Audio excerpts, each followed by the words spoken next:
పాక్ ఆక్రమిత కశ్మీర్ ఇక భారత్లో కలవబోతోందా? దానికి రంగం కూడా సిద్ధమైపోయిందా? అవునని అంటున్నారు రక్షణ మంత్రి రాజ్నాథ్ సింగ్. అయితే దానికోసం భారత్ ఎలాంటి ప్రయత్నం చేయదని కుండబద్దలు కొట్టారు. స్వయంగా పీఓకేనే పాకిస్తాన్పై తిరగబడ్డంతో పాటు స్వచ్ఛందంగా భారత్లో చేరిపోతుందని చెప్పారు ఆయన. అంతేకాదు ఆపరేషన్ సింధూర్ 2.0 కూడా రెడీ అవుతుందనే పరోక్ష సంకేతాలిచ్చారు రాజ్నాథ్ సింగ్.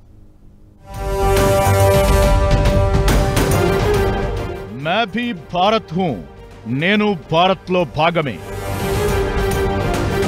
పీఓకే నినదించే రోజు దగ్గరలోనే. దాడి చెయ్యం, ఆక్రమించం, దానంతటదే కలిసిపోతుంది.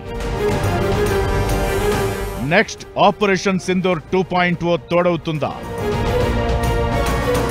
పాక్ ఆక్రమించిన కశ్మీర్ ప్రాంతం తొందరలోనే భారత్లో కలిసిపోతుందన్నారు రక్షణ మంత్రి రాజ్నాథ్ సింగ్.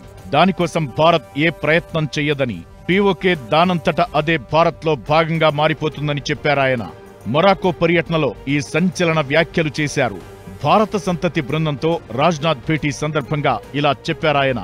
ఇప్పటికే పీఓకే భారత్లో కలిసిపోతుందనే డిమాండ్లు, స్లోగన్లు విని ఉంటారని, मै भी भारत हूं అనే రోజు దగ్గరలోనే ఉందని చెప్పారు రాజ్నాథ్.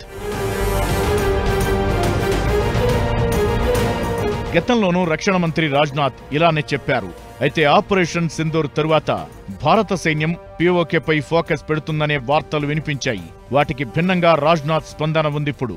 ఈ మాటల ప్రకారం చూస్తే పీఓకే నాయకత్వమే పాక్ పై తిరగబడే అవకాశాలు కనిపిస్తున్నాయి.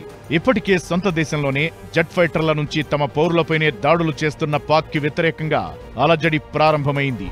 ఖైబర్ పఖ్తూన్ కనుమల దగ్గర బలూచిస్తాన్ ఆర్మీపై బాంబింగ్ చేయించింది పాక్ ప్రభుత్వం. ఈ నేపథ్యంలోనే రాజ్నాథ్ వ్యాఖ్యలు క్రమంగా ఆసక్తిని పెంచుతున్నాయి. పాక్ ఆక్యుపైడ్ కశ్మీర్ ని తిరిగి ఇస్తేనే పాక్ తో చర్చలని భారత్ తేల్చేసిన వేళ ఇక పాక్ ముందున్న దారులన్నీ మూసుకుపోయాయి.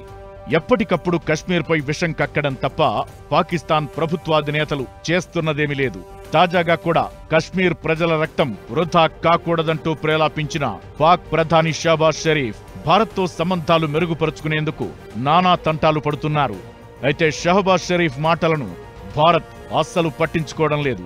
పైగా ఆపరేషన్ సింధూర్ 2.0 తోడవుతుందనే అంచనాలు కూడా ప్రారంభమయ్యాయి. వాటికి రాజ్నాథ్ సింగ్ కామెంట్స్ మరింత బలం చేకూర్చుతున్నాయి.